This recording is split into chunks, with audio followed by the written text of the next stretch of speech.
చేశారు. అందులో భాగంగానే ఈ ఫోన్ ట్యాపింగ్ కూడా చేశారు.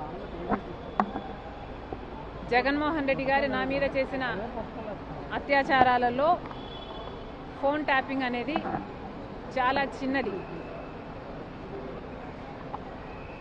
అసలు నేను ఊపిరి తీసుకోవడమే కష్టం చేశారు జగన్మోహన్ రెడ్డి గారు. కనుక ఆ రోజుల్లో నేను తెలంగాణలో పొలిటికల్ అరీనాలో ఉన్న కేసీఆర్కి వ్యతిరేకంగా పోరాటం చేస్తున్న జగన్మోహన్ రెడ్డి గారికి ఏ సంబంధం లేనప్పటికీ నన్ను తొక్కేయాలి అన్న గట్టి ప్రయత్నం చేస్తున్నాడు. ఇంతమంది ఇన్ని ఫోర్సెస్తో పోరాటం చేయడం వాస్తవానికి నాకు చాలా కష్టంగా ఉండింది.